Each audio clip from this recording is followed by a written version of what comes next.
Kalau lagi berbuat baik, bukan lagi berbuat baik sama orang itu, enggak. Kita lagi berbuat baik berdiri sendiri. Kita ngasih duit ke orang, sedekah, itu kita lagi berbuat baik berdiri sendiri, karena kita lagi mengarahkan diri kita masuk ke dalam surganya Allah Subhanahu wa ta'ala.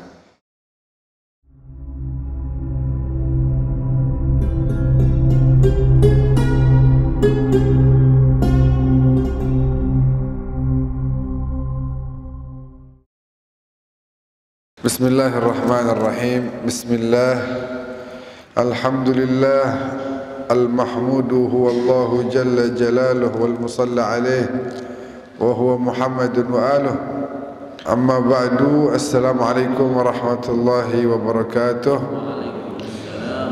Habib Ali yang terhormat, bapak-bapak, ibu-ibu yang dimuliakan oleh Allah Subhanahu wa ta'ala, alhamdulillah kita kembali bisa melaksanakan sholat subuh berjamaah, kembali diberikan umur oleh Allah Subhanahu wa ta'ala untuk menghamba ruku sujud kepadanya. InsyaAllah ini merupakan nikmat Allah yang akan terus dijaga untuk kita, sehingga hidupnya kita dalam keadaan baik dan wafatnya pun dalam keadaan baik.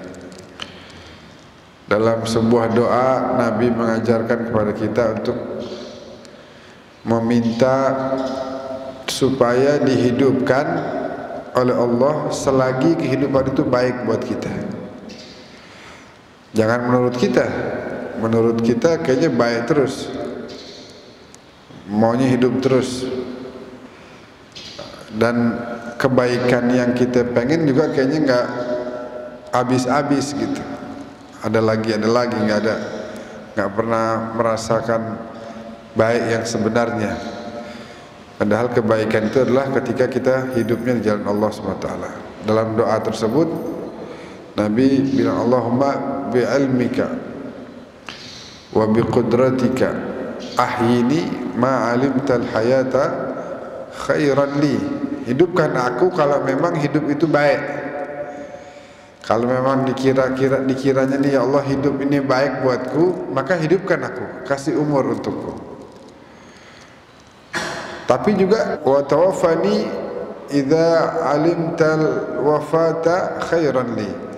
Kalau emang romannya lebih baik saya ninggalin saya dah, wafatkan saya. Yang kita harapkan dari doa ini adalah kita mendapatkan kebaikan. Jadi intinya kita dalam kehidupan ini mau cari apa sih? Mau cari kebaikan. Nah, kebaikan itu siapa yang ngasih? Allah Jalla Jalaluh. Kita rezeki kita kejar-kejar. Tahu bahwa yang ngasih Allah, tapi kadang-kadang sampai ngejar rezeki melupakan yang memberikan rezeki. Kita kejar aja dunia nih, sampai kita lupain yang memberikannya itu Allah. Padahal kalau kita datengin Allahnya, maka Allah berikan apa yang jadi keinginan kita, hajat kita, keperluan kita. Itu akan mendapatkan kemudahan dari Allah Subhanahu wa ta'ala. Itulah hidup yang baik yang kita harapkan. Kalau orang nih persepsi tentang kebaikan dalam hidup itu kan beda-beda. Ada orang yang menganggap bahwa baik itu adalah kalau sampai berhasil lulus kuliah. Wah, itu udah alhamdulillah, udah lulus kuliah, udah baik, udah hidupnya. Ada lagi yang lain lagi. Kalau orang Betawi nganggap misalnya sebagian kalau udah mantu, anak-anaknya udah pada kawin tuh, wah alhamdulillah dia hidupnya udah enak tuh. Emang kenapa? Udah mantu, semua anaknya udah nikah. Persepsi tentang kebaikan berbeda-beda. Ada lagi yang mengatakan dia hidupnya enak. Kenapa? Mobilnya banyak. Dia hidupnya enak, perusahaannya sukses.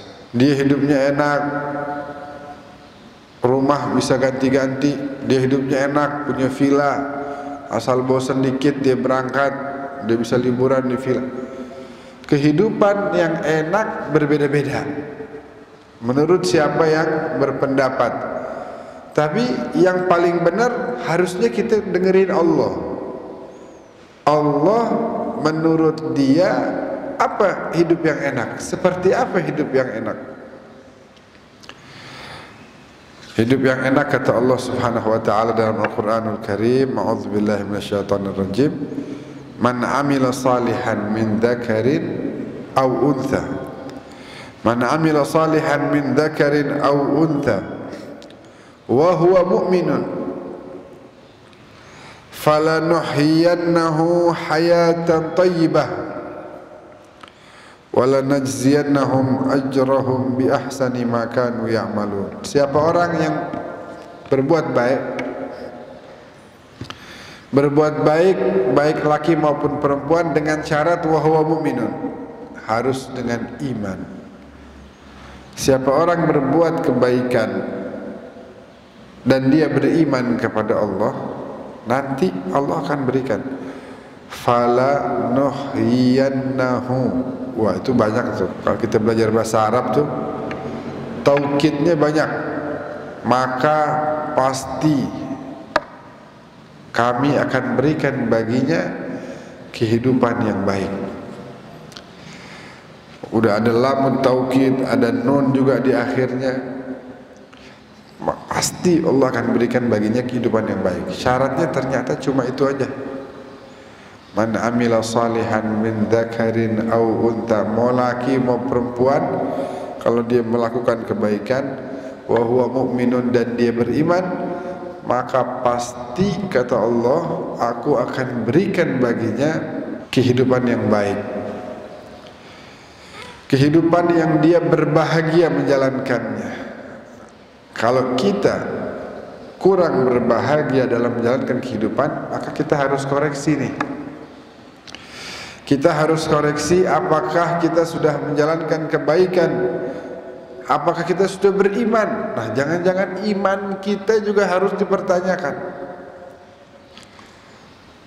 Masa kita harus mempertanyakan iman kita? Kan kita udah Islam dari kecil.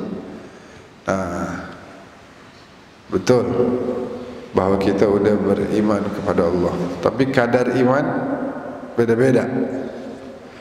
Kadar iman beda-beda. Saya beriman bahwa ada nanti kehidupan akhirat. Sejauh mana keimanannya? Apakah sudah betul-betul membuat kita itu jadi mempersiapkan kehidupan akhirat atau belum? Kita beriman nih. Beriman itu artinya apa sih? Percaya. Kita percaya bahwa di depan ada misalnya zalazil, ada gempa bumi, ada kebakaran di depan situ tuh misalnya. Kita percaya, maka kita nggak akan mendekat, kita nggak akan masuk ke situ. Karena apa? Bisa terkena gempa bumi dan kebakaran. Begitu juga Nabi kabarkan kepada kita, jangan kamu lakukan ini, karena nanti kamu bisa masuk ke pedihnya api neraka. Banyak yang udah beriman sama Nabi tapi mengabaikan ucapan Nabi. Udah amat dah, gue pengen maksiat aja, enak maksiat. Artinya apa? Kadar imannya masih sangat jauh, sangat rendah. Kadar imannya belum membuat dia benar-benar taat. Coba kalau dia iman, yakin, percayanya benar-benar kayak misalnya tadi tuh, di depan ada hati-hati, ada kebakaran. Kalau ente ke situ bisa kena kebakaran. Nah, ketika kita iman dengan kabar tersebut, kita gak akan datengin, karena kita beriman tadi. Sebaliknya juga, kalau kita dikabarkan tentang adanya kenikmatan, kita akan datangi. Tuh di situ lagi ada bagi-bagi duit, waduh, datang kita semua. Tuh di situ lagi ada bagi-bagi hadiah motor, yang datang siapa aja asal dia beriman sama Allah, asal dia punya KTP misalnya agamanya Islam, dia akan dapat motor. Semua kita rame-rame ke sana. karena ditawarkan sebuah kenikmatan. Nabi udah tawarkan yang lebih dari motor, Nabi tawarkan yang lebih dari mobil, yang lebih dari uang. Yang Nabi tawarkan adalah surga. Surga. Nah, caranya untuk mendapatkan surga, kita harus jadi umatnya beliau yang taat. Dalam sebuah hadis yang masyhur yang kita semua hafal, ketika Nabi bilang, semua umat saya masuk surga kecuali yang menolak. Kaget orang, masa ada orang nolak masuk surga ya Rasulullah? Ada.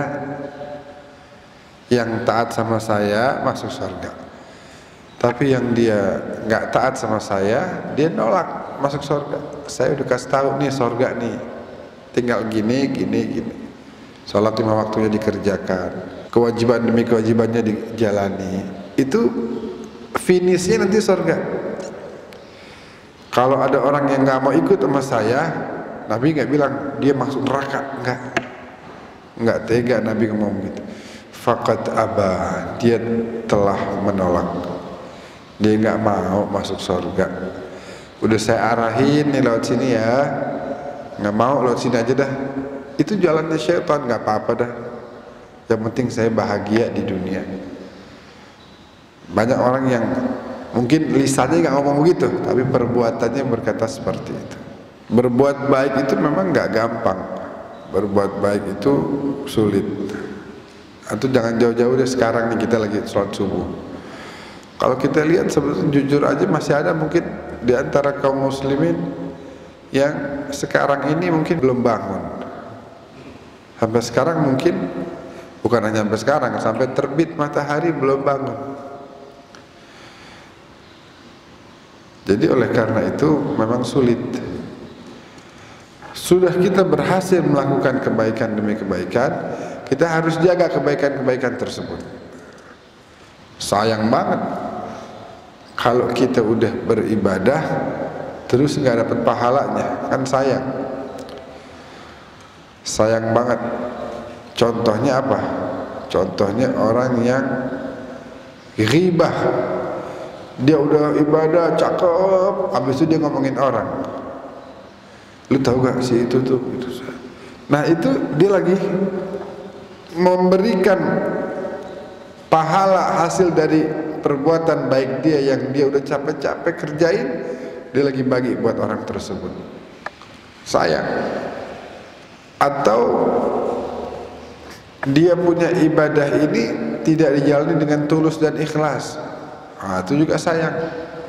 Kumpulin duit sekian puluh juta, atau bahkan sekarang ada haji yang plus tuh ratusan juta. Ada yang nunggunya sebentar, namanya haji plus. Ada lagi yang nunggunya yang nggak nunggu, langsung tahun itu juga berangkat, namanya haji furoda. Biayanya di atas 200 juta. Ada orang yang berangkat biaya 200 juta ada. Saya bawa tuh jamaah yang kayak begitu. Dan bukan mau menghakimi orang gitu ya, tapi memang secara zahir kelihatan bahwa dia itu ibadah haji nggak ada ketulusan dalam menjalankannya. Bukan mau menghakimi, tapi memang kelihatan banget, ditampakkan banget gitu sama dia, bahwa dia kesana semata-mata untuk jalan-jalan dan pulang mendapat gelar haji, dihormatin sama orang. Sayang, udah keluar duit gede, waktunya juga banyak yang kepake, tersita, lalu tenaganya juga capek haji. Haji capek Pak, apalagi kalau lagi di jalan di Mina itu mau lontar jumroh, itu kita jalan dulu kira-kira 2 km. Panasnya luar biasa. Misalnya dari jalan dari kemah mau ke tempat kita lontar jumroh tuh, nanti di perjalanan itu setiap berapa ratus meter ada air minum banyak. Ini pengalaman saya pribadi. Kita baru minum di sini, jalan baru sekitar 100 atau 200 meter pasti minum lagi. Dari panasin matahari di atas kepala kita nih, kita jalan itu benar-benar dehidrasi banget. Jadi benar-benar kita sampai ada cerita nih kejadian nyata. Wah, panas banget. Dia lagi jalan, ada orang buka pintu, keluar AC dingin banget. Wah, dia merasa dingin, adem, langsung dia masuk ke situ. Dia lihat ada orang lagi pada tiduran beberapa. Dia tidur. Wah, nikmat. AC-nya dingin. Dia tidur di situ. Gak lama dia bangun. Udah banyak yang tidur situ. Pas dia bangun dari kasurnya, orang lari. Kenapa ini lari? Pas dia ke depan, dia ngeliat, nggak taunya ghurfatul mayyit, ruangan mayat katanya. Jadi dia tidur tadi di ruangan mayat. Pas dia bangun dari tidur, orang kaget semuanya. Yang lagi nganterin jenazah, wah ada jenazah bangun, ada kabur. Jadi saking panasnya dia nggak berasa bahwa itu adalah ghurfatul mayyit, ruangan mayit. Yang penting dapat AC dah. Nah, maksud saya gambarin itu udah panas begitu, capek, letih, nggak dapat apa-apa. Puasa juga sama. Orang banyak kata Nabi dia udah puasa, nggak dapat. Yang dia kejar itu pahala, nggak dapat. Yang dia dapetin adalah lapar dan haus. Ada orang lagi yang dia ibadah mengharap apa? Pujian. Udah dapat tuh pujian. Pas di akhirat dia tanya sama Allah, ya Allah, mana nih pahala yang kamu janjikan? Kata Allah, ada, dan aku akan berikan kepada yang menginginkannya. Kamu gak menginginkannya waktu itu. Ingat gak kamu waktu sedekah tuh, kamu sama sekali gak terbesit nyari pahala, kamu cuma cari pujian dari orang lain. Kamu udah dapatkan itu. Udah, mau apa lagi? Waktu itu kamu nyumbang buat bangun masjid, depan banyak orang. Kalau tuh hari kamu nyumbang mengharap pahala dari saya kasih. Masalahnya kamu gak harapkan itu.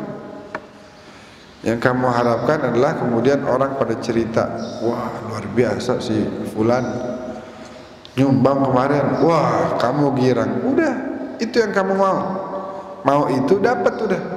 Coba maunya pahala dikasih. Kan sayang kita udah capek-capek.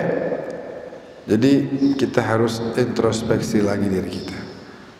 Jangan sampai kita punya ibadah-ibadah ini hilang begitu aja. Banyak orang begitu, enak di dia nggak enak di kita. Kita udah capek ibadah, cuma gara-gara kita ngomongin dia, kita transfer tuh pahala yang kita lakukan. Kita udah khusyuk nih, udah lillahi ta'ala, sedekahnya nggak di depan orang-orang, ya kirim, ini ada tetangga saya tuh, ada saudara saya susah, kirim nih bantuan. Nggak ada yang tahu, dia berlatih untuk ikhlas, dia coba, karena dia belum bisa ikhlas kalau depan orang, jadi dia sendirian, udah dapat pahala. Tiba-tiba besokannya temannya datang ngajak ghibah. Lu tahu gak sih ini dia ikutin, diajak ngomong. Nah, itu saya. Enak di dia, nggak enak di kita. Kita yang capek, kita yang ibadah, kita yang keluar uang, kita yang keluar waktu, keluar tenaga, dia yang dapat pahalanya. Itulah kenapa Al-Habib Abdullah bin Husain bin Tahir dalam qasidahnya yang terkenal, ya Rabbana a'tarafna bi annana aqtarafna, ada di situ dikatakan ihsanuna masawi, kebaikan-kebaikan kita jelek, sedekah, sholat, puasa jelek, kata Habib Abdullah bin Husain bin Tahir. Itu nggak bagus tuh, itu kan kebaikan, itu nggak baik, itu jelek. Karena beliau lihat bahwasanya orang di zaman sekarang kebaikan-kebaikan tersebut terus diselipkan dengan niat-niat buruk. Ihsanuna masawi, itu kebaikan tuh tadi sholat, sedekah, puasa, haji, nyumbang, bantuin fakir miskin, itu jelek. itu nggak bagus. Kenapa? Karena telah diselipi dengan niat-niat yang tidak baik. Karena di situ ada riya, di situ ada ujub, di situ ada sombong, di situ tidak ada keikhlasan. Itulah Habib Abdullah bin Husain bin Tahir bilang bahwa itu semua yang kamu anggap buruk ternyata dalam buku amalanmu itu dicatat sebagai keburukan. Yang kamu anggap baik itu semua dianggap wasidqu da'awi. Enggak, saya jujur, saya ikhlas, saya itu ngaku-ngaku doang. Enggak benar, kata Habib Abdullah bin Husain bin Tahir. Kamu cuma ngaku-ngaku doang. Yang kamu bilang tadi, kebaikan-kebaikan itu kamu lakukan dengan ikhlas, dengan tulus karena Allah. Da'awi, ngaku-ngaku. Nuraiyal khalaik, kita pengen banget dianggap baik sama makhluk-makhluk depan orang kita. Jangan sampai ada celah. Oh, harus kelihatan baik, harus bersih, wangi, cakep. Itu disebutkan oleh Habib Abdullah bin Husain, nuraiyal khalaik walil wara nunafiq. Ya, kita selalu menampilkan sifat nifaq. Lagi-lagi ini memang pedih bagi sebagian orang, tapi itulah obat. Itulah obat sakit gitu, tapi insya Allah bisa mengobati, bisa menyembuhkan. Maka harapan kita bahwasanya jangan sampai kebaikan-kebaikan yang udah Nabi ajarkan kepada kita, yang kita laksanakan setiap harinya, jangan sampai habaan manthura, hilang begitu saja. Jangan sampai justru bukan yang tadinya kita anggap ini kebaikan, karena kita sisipi dengan apa istilahnya itu, nila setitik merusak susu sebelana. Setitik, wah nggak ada yang bisa diminum dah susunya, jadi jelek semua karena setitik tadi.